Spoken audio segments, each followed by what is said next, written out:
Olá, corredores e corredoras, sejam muito bem-vindos ao segundo episódio do podcast Quilômetro 41, o podcast do corredor amador. Meu nome é André Moraes, eu tô aqui com o Murilo Groschitz e hoje a gente vai falar da pedra no sapato de todo corredor. Vamos começar a falar de lesão, Murilo. Tudo bem com você? Tudo ótimo, André. Bom dia, boa tarde, boa noite a todos que estão nos ouvindo. Segundo episódio. Na verdade, André, é o terceiro episódio que acabamos de gravar e tivemos falhas técnicas, estamos aqui novamente gravando. Isso aí. E é um prazer estar aqui novamente com todos. Agradecemos, é claro, a todos aqueles que já ouviram o nosso primeiro episódio e estão aqui persistentes, firmes e fortes no nosso segundo episódio. Isso aí, pessoal. Para quem ainda não fez isso, lembrando que o podcast vai estar no Spotify, vai estar no YouTube. Se puder, segue a gente no YouTube, compartilha com aquele seu amigo corredor, manda no grupo da família, que ajuda bastante a gente. Gente, a gente vai começar a falar de lesão. É óbvio que a gente não vai cobrir esse tema na sua plenitude, é uma coisa extremamente extensa. A gente não vai conseguir falar disso tudo em um episódio. Mas a gente está buscando hoje falar especificamente sobre aquilo que a gente considera ser um dos pontos mais importantes, se não for o mais importante, na prevenção de lesão para o corredor.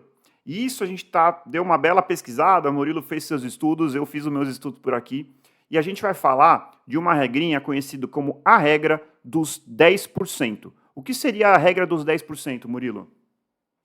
Bom, André, a regra dos 10% é uma máxima existente entre os corredores e também entre os treinadores de corrida, que diz respeito ao quanto nós podemos aumentar o nosso volume de treinamento semanal, ou seja, o tempo total de corrida semanal, de forma segura. E essa regra diz que nós podemos fazer um incremento de até 10% do tempo total de corrida, semana a semana, de forma a evitar ou diminuir o risco de lesões. Então, só para eu entender, Murilo, então aquele corredor que está ali correndo mais ou menos 3 horas, se ele acrescentar 10% em cima dessas 3 horas de uma semana para outra, em tese, ele estaria ali numa faixa de segurança. É esse mais ou menos o raciocínio? Perfeito, esse é o raciocínio. Exatamente. O único problema é que nós não temos tanta fundamentação científica sobre esta regra. Maravilha, era justamente isso que eu ia perguntar para você.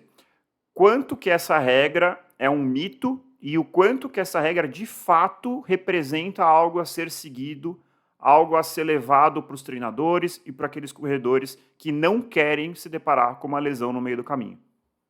Perfeito, André. Eu acredito que essa regra tenha surgido muito mais como uma base de segurança, digamos assim, para que atletas e treinadores realizassem incrementos no volume de treinamento. Mas os estudos por trás dessa regra, eles são um pouco inconsistentes, né? Então, a gente não tem ali um estudo que comprove, olha, 10% é seguro, acima de 10% não é, algum estudo que bata o martelo nesse aspecto. Então, nós temos, inclusive, um estudo publicado em 2007 no American Journal of Sports Medicine. Foi um estudo que tentou comparar dois grupos amostrais de corredores, né? Um grupo que se engajou num programa de treinamento tradicional, que teve incrementos de até 50% no volume de treinamento em algumas das semanas.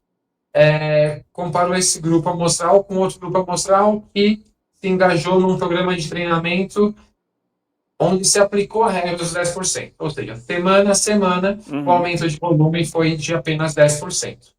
No final do programa de treinamento, a grata surpresa, ou ingrata surpresa, depende do ponto de vista, foi que não houve uma diferença significativa na incidência de lesões nestes dois grupos.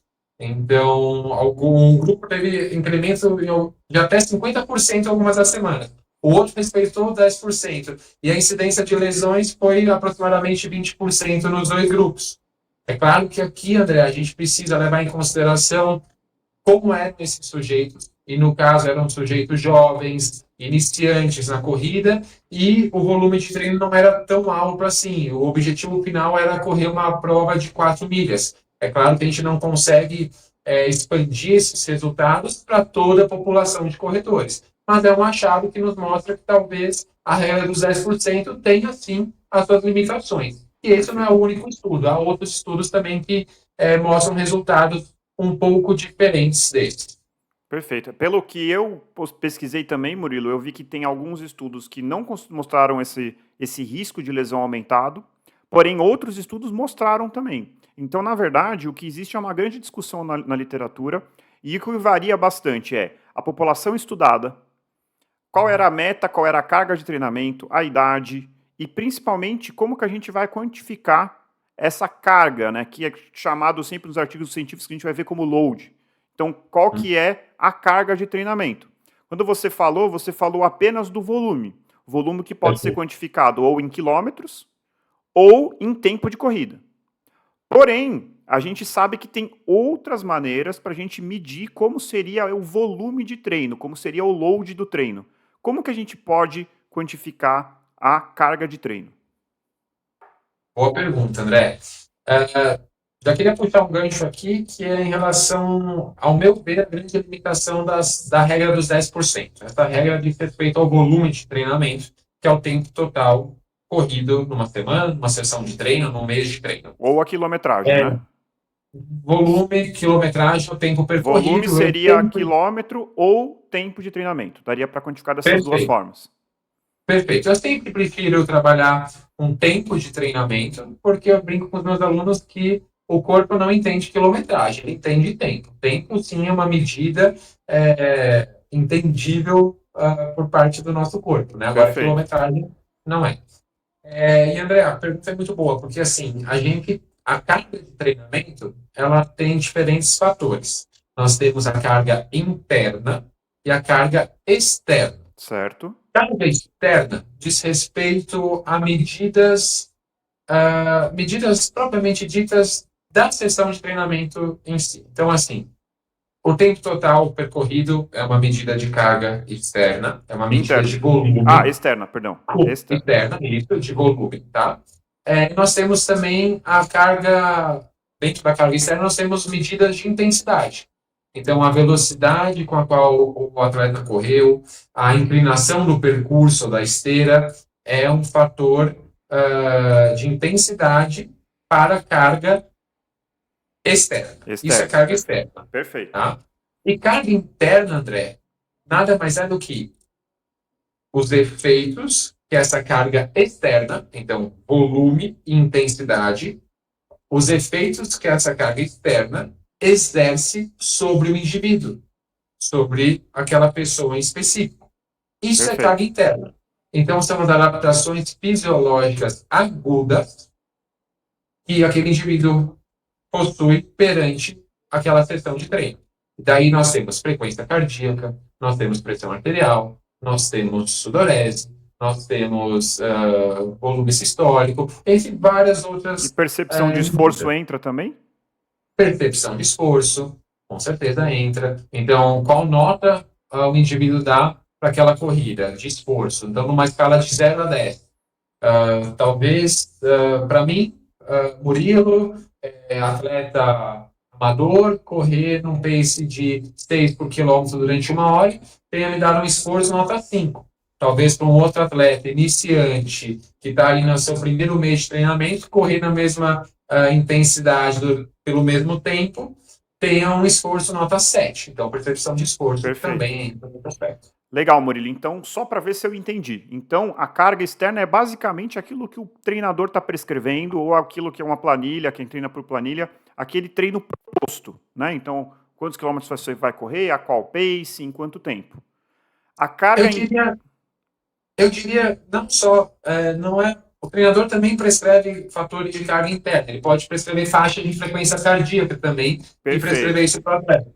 Mas são aqueles fatores que não se relacionam à pessoa, ao corredor. Perfeito. Então são coisas externas, fatores externos. Maravilha. São fatores que dizem respeito àquele treino, então, ao tempo percorrido e à intensidade. Basicamente isso. Maravilha. Porque o que eu estou pensando aqui, Murilo? Todo mundo sabe que lesão é uma coisa multifatorial. Então, lesão é uma coisa que vai acontecer com um atleta não apenas pelo treino que ele fez. Vai entrar em conjunto o quanto ele dormiu, vai entrar em conjunto a aptidão física dele pré-treino, então quanto que esse atleta já é treinado, como que ele está comendo, como que ele está em termos de estresse, em termos de trabalho, até fatores, como é que está a situação matrimonial dele, a situação profissional dele, como é que está a cabeça dele, tudo isso vai ter impacto na incidência de lesão desse atleta. Daria para eu dizer que essa carga interna pode variar a depender de todos esses fatores? Ou não é exatamente isso? Dá para... Com certeza, né? Porque... Pode variar, é muito normal que isso aconteça.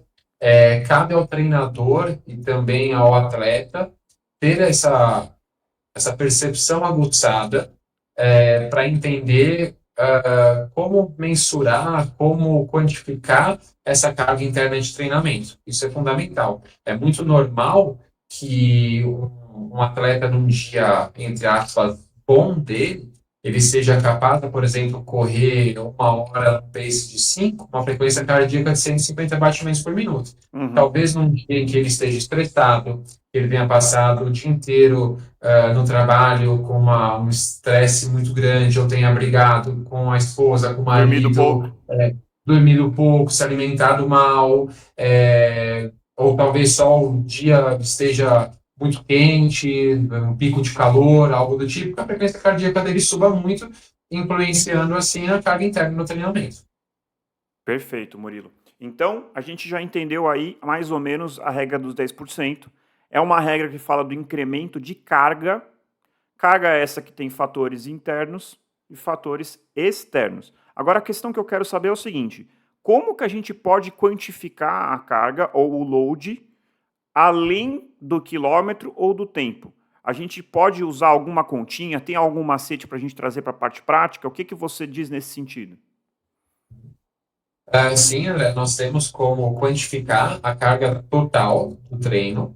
Há duas formas muito simples. Uma delas é multiplicando o tempo total da corrida pela percepção subjetiva de esforço. Então, uma nota do indivíduo dá, normalmente numa escala de 0 a 10, para o esforço daquela sessão de treino. Então, dei nota 6 e corri durante 1 hora, 60 vezes 6. Então, unidade de carga de treinamento, 360. Perfeito. E uma outra forma de nós fazermos isso... Desculpa te interromper. Então, isso para Pode uma ir. sessão. Para a gente quantificar ao longo da semana, a gente vai fazer a mesma coisa com todas as sessões daquela semana. E, eventualmente, a gente vai comparar com a semana anterior para ver se houve um incremento acima de 10%. É essa a ideia? Essa é a ideia. Perfeito. Perfeito. E daí a gente consegue, já há alguns estudos científicos que nos colocam algumas faixas de quanto a gente pode aumentar da carga de treinamento. Então, tal faixa é segura, tal faixa é moderada, e tal faixa é bandeira vermelha, a chance da gente se lesionar é muito alta. Perfeito. Não sei se vai de encontro ao que você encontrou. O que eu encontrei, dando uma revisada, é que abaixo de 10, em geral, parece ser seguro, a 10% de uma semana para outra semana. Entre 10 a 30 existe uma grande discussão, mas talvez acima de 30% de incremento seja um incremento que seria arriscado. Quer dizer que você vai necessariamente se lesionar? É claro que não. Mas você estaria ali numa faixa de risco. É mais ou menos essa a ideia? Sim, é mais ou menos essa a ideia. Existem algumas outras faixas também, existem algumas contas, alguns scores, alguns resultados que nós chegamos através de uma conta de divisão bem simples, que nada mais é do que você pegar a carga total de treinamento das últimas 2, 3, 4 semanas, daí há diferentes formas de fazer isso, calcular a carga de treinamento dessas semanas, pegar a média dessas últimas semanas, esse é um valor, daí na semana em que o atleta está, finalizar essa semana, você quantifica a carga dessa semana, certo. Pega esse valor e divide a média das semanas anteriores. Certo. Isso nos dá um score que também há outras faixas onde há algumas correlações com a segurança desse incremento ou não. Então, assim, Murilo, qual que é o racional por trás de todas essas regras? Por que que a gente está falando tanto de quantificar a carga?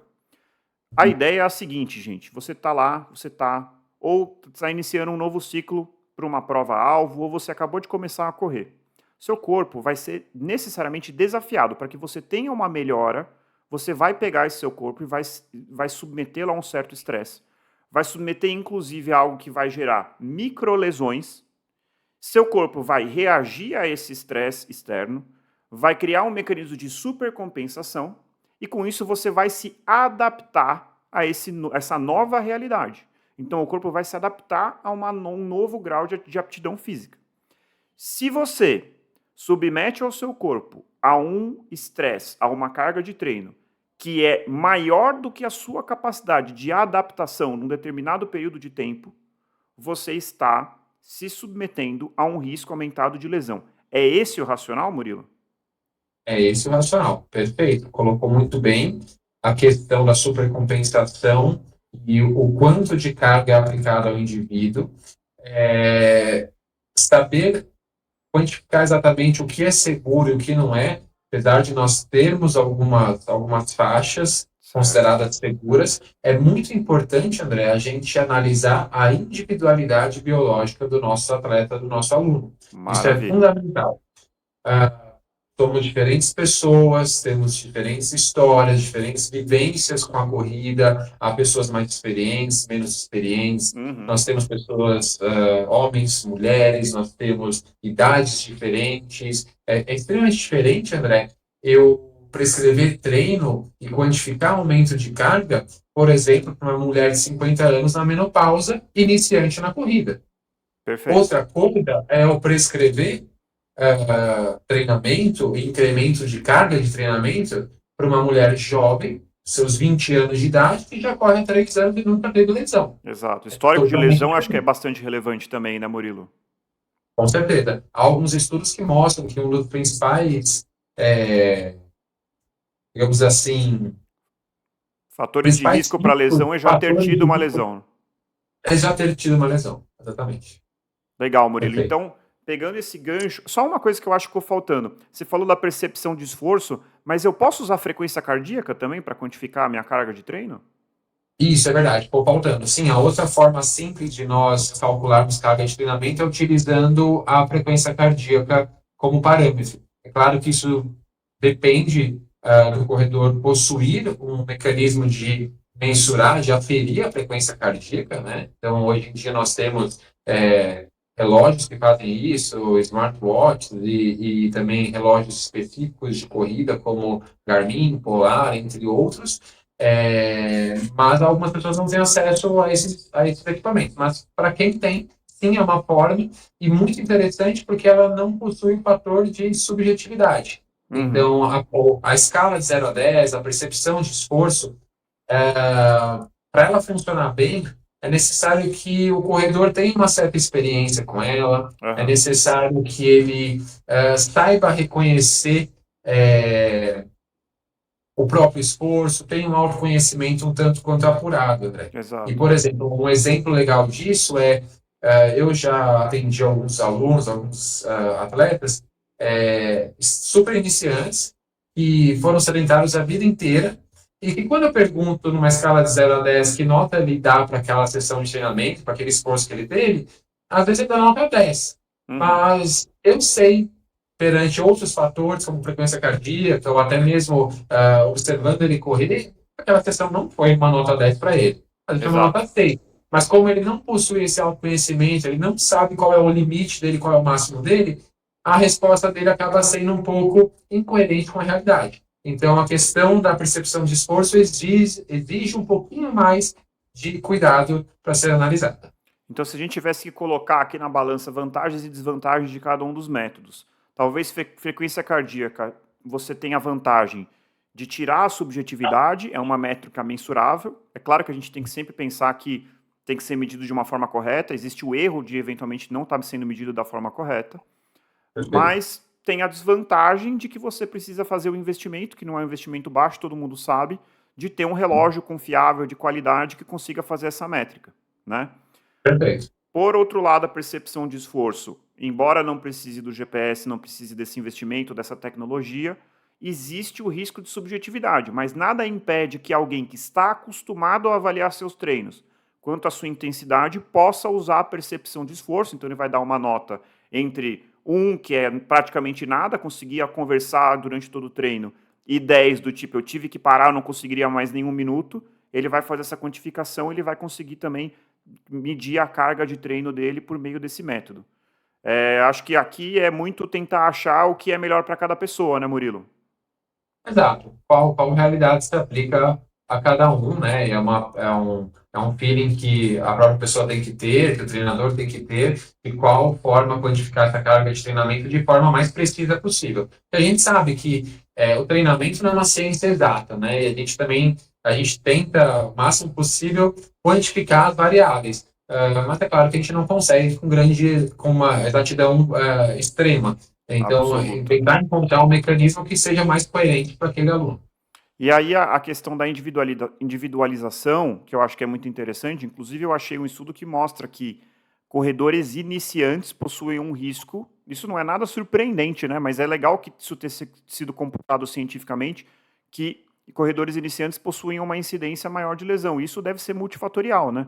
Talvez o próprio ausência de preparo físico adequado, mas também talvez uma falta de experiência em reconhecer justamente essa fadiga, né, Murilo? Sim, provavelmente. A falta de capacidade de conhecer a fadiga, de conhecer a intensidade do exercício, de Uhum. talvez errar a intensidade do exercício proposta por conta disso, Talvez colocar algumas exagerar metas muitas vezes. irreais, né? Porque quando a Exatamente. gente começa a correr, a gente não corre nada. E começa a correr, o incremento e a melhora inicialmente é muito rápida, né? Rápida. Depois, com o tempo, vai ficando mais difícil para você melhorar em termos de pace, né? Vai ficando cada vez mais desafiador, né? E Sim, tam... eu atribuo também, André, desculpa te interromper, De eu forma alguma. atribuo também a essa maior risco de lesão em atletas iniciantes a falta de adaptações osteoarticulares nesses indivíduos. Isso também é fundamental. Perfeito. A gente sabe que um atleta mais experiente já tem um repertório de corrida muito longo, muito grande, que ele já tem um volume semanal de treino muito alto, ele tem adaptações ali musculoesqueléticas muito maiores do que aquela pessoa que está começando a correr. Aham. E aí está uma questão também, André. Você falou que as adaptações fisiológicas são muito rápidas no início. E é verdade. A gente sabe que para você melhorar, por exemplo, seu tempo dos 5 quilômetros no seu primeiro 2 anos ali de treinamento, é muito fácil. Basta você se engajar em um programa de treinamento minimamente eficiente e cumpri-lo de forma, não digo extremamente regular, mas se você cumprir 70%, você vai ter melhora ali nos seus 5 Exatamente. quilômetros. Só que aí está um grande problema. As adaptações musculoesqueléticas, elas são mais lentas. Então, aí que está o problema. Muitas vezes o atleta ele pensa, nossa, estou melhorando aqui, eu vou me desafiar, vou correr cada vez mais rápido, vou correr cada vez mais rápido e mais. É muita coisa, talvez cedo demais, porque ele não tem as adaptações ainda musculoesqueléticas necessárias para suportar essa carga de treinamento mais alta. Exatamente. Então tem que ter o tempo. Então, assim, Murilo, é aquela coisa, a regra dos 10% ou dos 10 a 30% não é nenhum santo graal, não é nenhum guia absoluto. A gente tem que individualizar pela experiência do corredor, pelo histórico de lesão do corredor, se esse corredor está numa fase de treino de base, se ele está numa recuperação de uma lesão, que é o meu caso atualmente, se esse aluno ele é homem, mulher, se ele é jovem, meia idade ou idoso, qual é o peso desse aluno, qual é a experiência desse aluno, tudo isso tem que ser individualizado. Mas dá para a gente colocar aqui a seguinte máxima, que o incremento abrupto de carga de treino é um fator de risco para lesão. E que a gente pode usar talvez essa regra de 10, 30% não como um guia cego, uma coisa que a gente vai seguir cegamente, mas talvez como um ponto de partida. Daria para a gente falar dessa forma? Sim, é um ponto de partida, mas que necessita ressalvas. É Uhum. necessário um olhar mais atento de um treinador, analisando outras variáveis, analisando quem é aquele atleta, como ele dorme, como ele se alimenta, como ele Uhum. se recupera. Isso é fundamental. E aí, André, uma outra questão também. A regra dos 10%, ela trata principalmente do volume de treinamento. E outra coisa muito importante é a gente observar a carga de treinamento. Então, só fazer essa distinção também, isso é importante. A regra dos 10% nos estudos, nos papers, fala assim, volume de treinamento. E a análise da carga de treinamento, que envolve esses outros fatores, como carga interna e a intensidade também do treino, isso é fundamental também para a gente ter uma visão mais apurada da carga total que nós estamos nos expondo. Dentro dos estudos que eu estava fazendo aqui para esse episódio, eu encontrei um trabalho que justamente não só viu o volume, mas ele usou dispositivos para avaliar a carga de treino, utilizando percepção subjetiva de esforço e frequência cardíaca. E esse estudo foi positivo. Então, aqueles alunos que foram submetidos a incrementos de carga e não só de volume, então incrementos de carga, levando em consideração fatores externos e internos, eles tiveram sim aumento da incidência de lesão. Então isso é muito importante. E aqui, Murilo, a gente está falando de individualização. Uma das coisas que eu conjugo mais importante, e isso eu falo pela minha experiência de um histórico amplo de lesões, eu já tive tendinite do Aquiles, eu já tive bursite retrocalcânea, eu já tive canelite, a periostite. Atualmente estou me recuperando de uma tendinite do isquiotibial. Enfim, tem um histórico de lesões longo. E assim, a gente saber que nem sempre você pode ter a melhor prescrição de treino.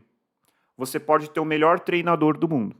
Se você não segue essa prescrição, se você faz algumas coisas que eu confesso que eu já fiz e infelizmente ainda caio na tentação às vezes. Por exemplo, corri ali 9,5 km e teoricamente meu relógio falou, acabou o treino, é a hora, eu estou treinando por tempo, vamos supor. E aí eu coloquei lá 45 minutos de rodagem e deu 9,5 km. Eu falo, opa, 9,5 dá para fazer 10. E aí eu alongo um pouquinho meu treino.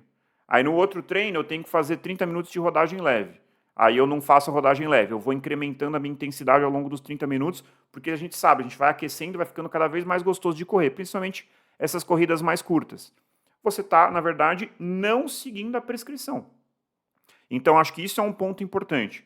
Lembrar que não é só a quilometragem, tem que levar em consideração a intensidade. Então, entender a função de cada treino. Tem treino que é treino para regenerar. Tem treino que é treino para ganhar potência.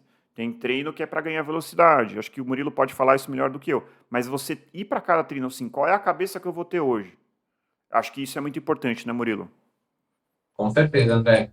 A questão de não respeitar os treinos, ela é muito, muito crítica. Porque, assim, aquele atleta que muda o treino, ou muda no treino, corre um pouquinho mais uma sessão, ou exagera um pouquinho no pace em uma sessão, ok. Uma vez, tudo bem. Uma vez pode acontecer.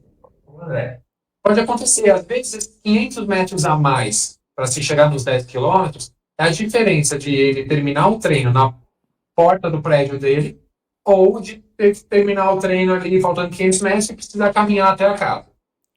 Essa é uma realidade. Agora, o aluno, o atleta que faz isso de forma recorrente, ele influencia muito significativamente a carga de treinamento planejado. Exato. E daí toda aquela preocupação que o treinador teve com o incremento gradual de carga, pensou na individualidade biológica desse indivíduo, vai por água abaixo.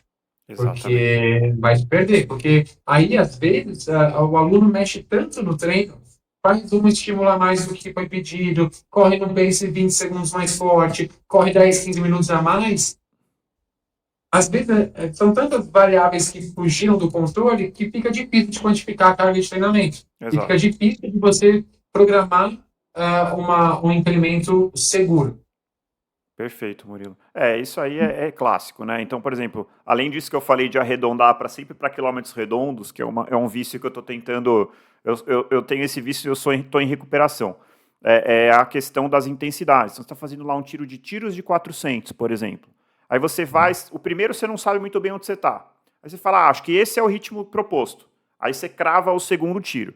Crava o terceiro, trava o quarto, o quinto, aí você vai fazer o último tiro. Aí você fala, como é o último, eu vou fazer um tiro de 400 para o talo. Aí você faz um tiro lá, arrebentando, batendo 180 de frequência cardíaca. Esse simples último tiro de 400, ou últimos 2 tiros de 400 que você fez para o talo, você não seguiu a frequência, a carga proposta. Sua frequência foi lá em cima, sua pressão de esforço foi lá em cima, e aí você realmente não seguiu o proposto. E outra coisa que eu acho que é importante, Murilo, que é, ao mesmo tempo, a gente sempre fala, né? A consistência, a disciplina, isso tudo é muito importante. Mas você não pode ser disciplinado ao ponto de perder a sua maleabilidade diante de ou uma condição interna que não está ao normal. Pô, fui num casamento ontem e tenho que fazer o meu longão. Você acha que depois de dormir 4 horas, beber um pouquinho a mais, você vai ter um longão normal? Você vai ter que adaptar o seu longão, né? Ou mesmo condições climáticas, que a gente estava falando sobre a onda de calor que teve recentemente. Que a gente estava treinando, às vezes eu cheguei a fazer treinos com 36 graus, não recomendo. Acho que muitos dos corredores e muitos dos ouvintes que estão ouvindo devem ter passado por isso. É uma sensação horrível, né? Então, eu até lembro de um treino aí durante essa última onda de calor, estava treinando para São Silvestre, que no final do treino eu tive que entrar dentro do supermercado para ficar embaixo do ar-condicionado, para me recuperar, para poder fazer o desaquecimento. Então, assim, completamente, o que eu deveria ter feito nesse dia? Eu deveria ter adaptado o meu treino. Então, você não pode ser a diferença entre ser disciplinado e você ser amarrado com a sua planilha. Não vou adaptar meu treino, não vou pular esse treino porque eu não estou me sentindo bem. Pô, hoje seria uma rodagem. Vou jogar minha rodagem para amanhã, vou pegar meu dia de descanso e trazer para cá. Se você tem essa disponibilidade de tempo, essas adaptações são importantes, né, Murilo? Com certeza, André. E isso é algo muito recorrente. E saber o porquê nós estamos fazendo cada um dos treinos é algo importantíssimo para a gente ser capaz de realizar essas pequenas alterações, esses pequenos ajustes. Então, você mencionou a questão do calor. A gente ainda está no verão, a gente teve várias ondas de calor ao longo do final do ano passado, começo desse ano, e eu vi muito isso com os meus alunos, André. Um treino que eu prescrevi, por exemplo, para o aluno correr no pace mais ou menos de 6 por quilômetro, uma frequência cardíaca por volta dos 140, 150. O aluno, depois do treino, chegar até mim e falar assim, nossa, eu consegui manter o pace, mas a minha frequência cardíaca foi para 170. Será que o proposto para esse treino de Mudou rodagem foi o completamente. atingido? Provavelmente não, mudou completamente. Então, aí tem a importância de você realizar os ajustes para atender o proposto daquele treino. A mesma coisa com os treinos intervalados que você mencionou. Nem todo treino intervalado é para ser feito no seu máximo, no seu limite. Às vezes, o intuito é trabalhar numa intensidade submáxima, objetivando o incremento, a melhora de alguma outra capacidade. Uhum, Então, cada treino tem o seu objetivo. Então, é super exato. importante entender qual é ele, conversar com o seu treinador e, se necessário, realizar os ajustes que forem convenientes. Seja já alinhando com o seu treinador ou, às vezes, no dia mesmo.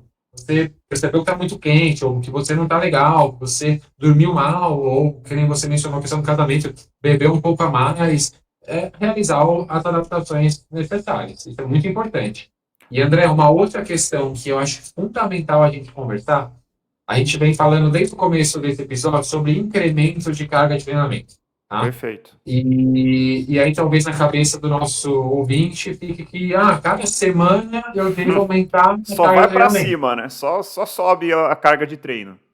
Pois é, se for assim, todos nós, um dia na vida, talvez com 90, 100 anos de idade, a gente vai bater sub 2 horas no maratona, se for seguir Exato. esse, ou, né? Então, assim, o incremento de carga de treinamento, ele é importante, ele deve ser quantificado pelo treinador. Algumas semanas o incremento vai ser um pouco maior, um pouco menor, mas em algumas semanas não haverá incremento de carga de treinamento. Em algumas semanas, talvez o objetivo seja manter a carga de treinamento estável para que o corpo, o organismo do corredor se acostume com aquela carga de treinamento. Talvez em algumas semanas a carga de treinamento seja reduzida, objetivando a recuperação desse atleta. Perfeito. Nós temos essas reduções de carga de treinamento durante o ciclo preparatório para uma prova. Então, nós temos algumas semanas que nós chamamos de regenerativas, onde a Certo? carga de treinamento vai ser reduzida para que o corpo se regenere. E nós temos também a redução de carga de treinamento em semanas, ou semana, depende da distância da prova-alvo, em semanas anteriores à prova em questão, ao objetivo do aluno. O Que é polimento, né? exatamente que é o que nós chamamos de polimento, exatamente. Que a gente reduzir a carga de treinamento para que o corpo ele tenha ali uma curva de supercompensação bem acentuada e no dia da prova, no Esteja dia no do pico. objetivo final, nós estejamos no nosso pico de performance. Isso é importante. Imagina só se a gente tem ali 3, 4, 5 semanas sucessivas de aumento de carga de treino, e aí, no fim dessa última semana de incrementos, a gente vai fazer a nossa meia maratona, por exemplo. Você acha que você vai estar bem para correr Né, essa meia maratona? exatamente. A importância de você entender que esse incremento é dentro de um ciclo. E que esse ciclo tem hora para começar e hora para acabar, né?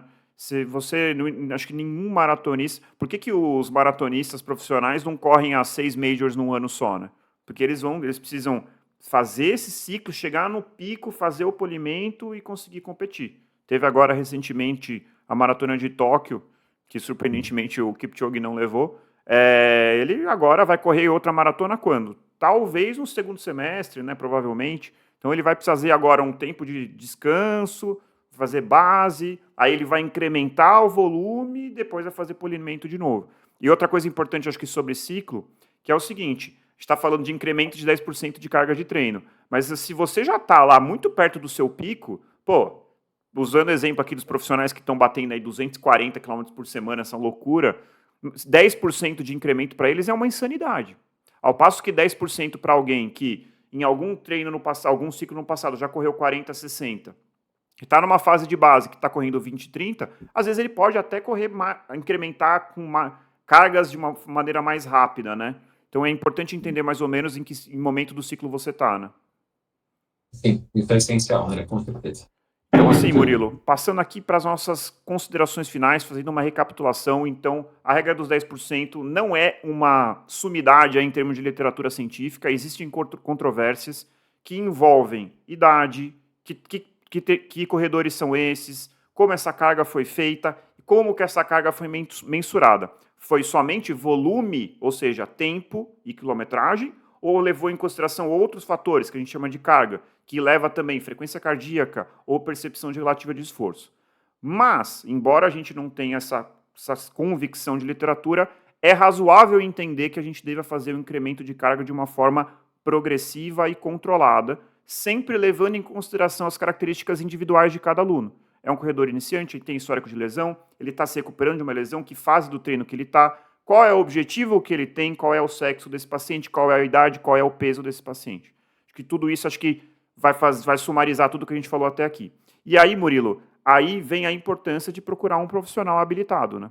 Procurar alguém que possa te guiar dentro de todos esses dados, todos esses números que a gente falou até agora, né, Murilo? Exatamente. Procurar um profissional capacitado, um profissional de educação física especializado em corrida, que consiga quantificar essas cargas de treinamento, que consiga individualizar o treinamento, então levar vários fatores, como já mencionados em questão, e o mais importante de tudo, que é seguir o plano de treinamento proposto. Exato. Porque de nada adianta a gente contratar um treinador e nós não seguimos aquilo que foi recomendado. A gente correr mais forte do que a gente deve, a gente correr mais tempo do que a gente deve, ou correr mais rápido do que a gente deve.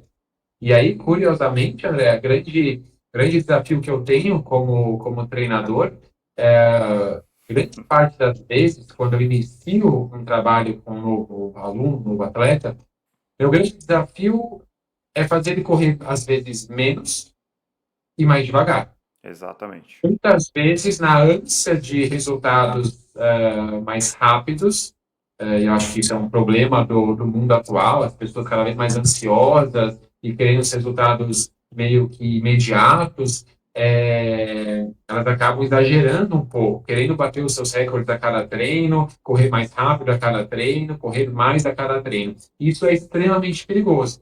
Então, o grande desafio meu como treinador é, às vezes, mostrar para o aluno a importância também de se correr devagar, a importância de controlar um pouquinho mais o quanto se vai correr, em termos de tempo, quilometragem, e mostrar que isso vai trazer para ele resultados muito mais expressivos e com muito mais segurança do que correr da forma como ele vinha correndo, de forma descontrolada, correndo muito mais a cada semana, muito mais rápido a cada treino. Exatamente, Murilo. Isso aí eu lembro, você está falando, e eu lhe lembro perfeitamente de quando eu comecei a treinar com o treinador. E antes eu corria assim, todo treino para mim era competição. Então eu estava competindo ali uma competição comigo mesmo. É um pouco do perfil de cada um. Eu era assim, estava sempre, todo treino era paulado, todo treino era paulado. E obviamente isso obviamente leva à lesão. O choque de falar assim, não, eu vou correr devagar. Você vai correr com essa frequência cardíaca. Isso realmente é uma coisa que faz bastante diferença. E também você a começar a perceber os sinais do seu corpo. Uma dor um pouco diferente do normal, uma fadiga um pouco diferente do normal e aprender a se adaptar. Então, assim, Sim, Murilo. correr com dor não é normal.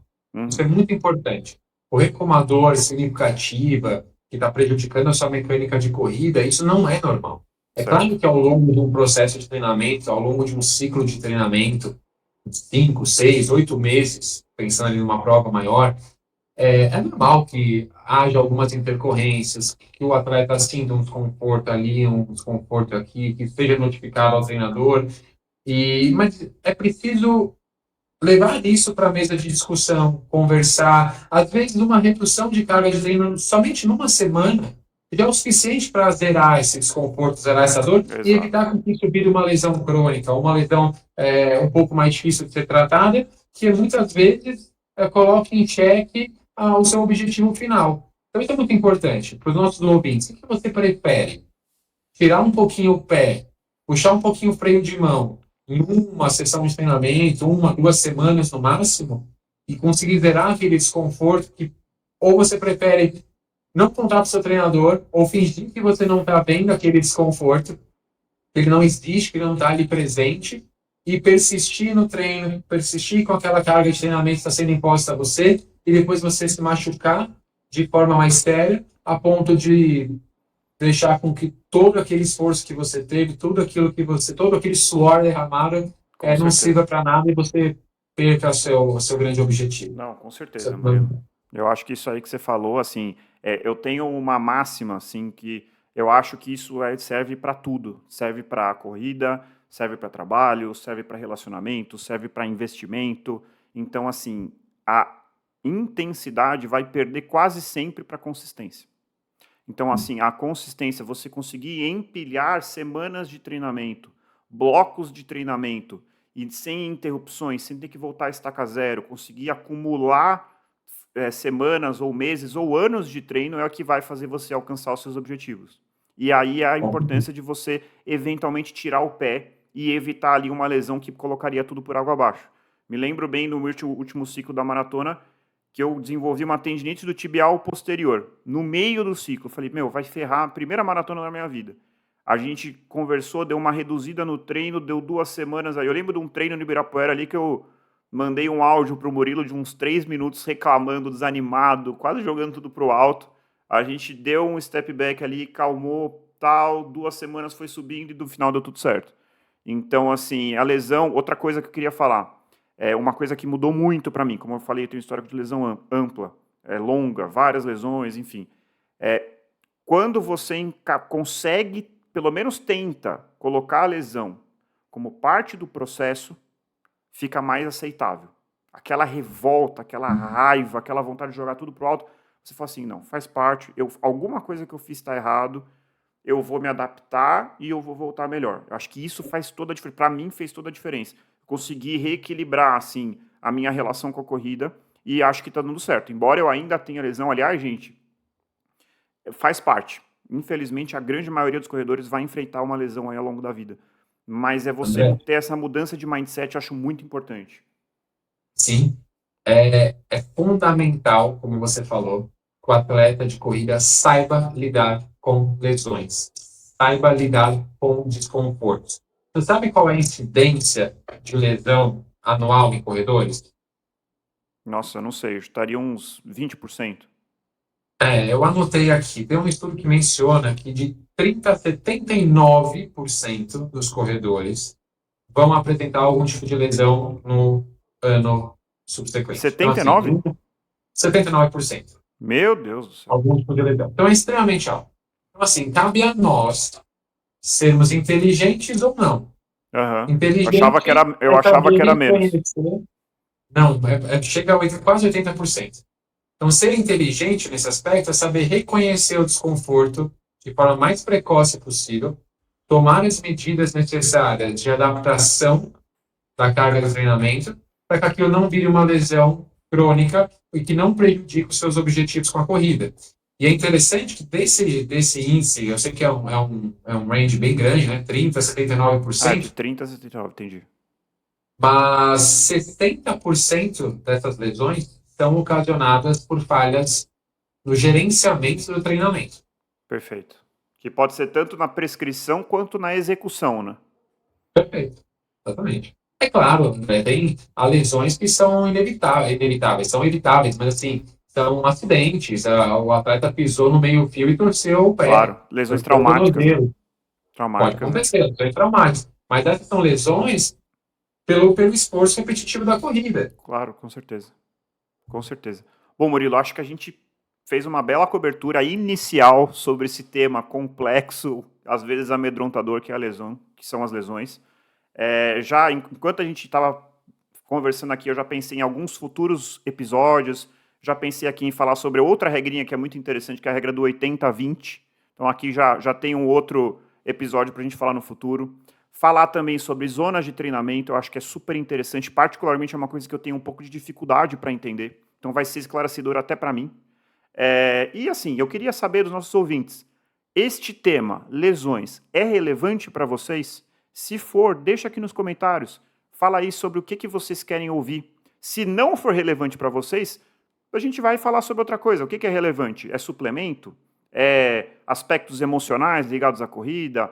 Ou alguma outra coisa que cerca o universo da corrida? Eu acho que lesão é um dos temas mais interessantes. Embora seja um tema, entre aspas, chato, é um tema que está presente na vida do corredor. E eu acho que a gente tem bastante coisa para trazer, né, Murilo? Com certeza, André. A gente tem muito tema bacana para abordar. Assunto não falta nesse universo da corrida. E a gente Exato. quer trazer aquilo que seja de maior interesse para os nossos ouvintes. Então, comentem, inscrevam, sigam a gente, curtam, ativem sininho, interajam com a gente. Isso é E manda no fundamental seu para a grupo de gente. corrida e no grupo da família, que ajuda bastante a gente. Exatamente. Para a Então gente é isso, conseguir melhorar Murilo. cada vez mais os nossos conteúdos. É isso aí. Maravilha, Murilo. Muito obrigado aí. Estaremos juntos no próximo episódio. Enquanto isso, corredores e corredoras, encontrem o seu motivo para continuar correndo e nós nos encontramos no próximo quilômetro 41.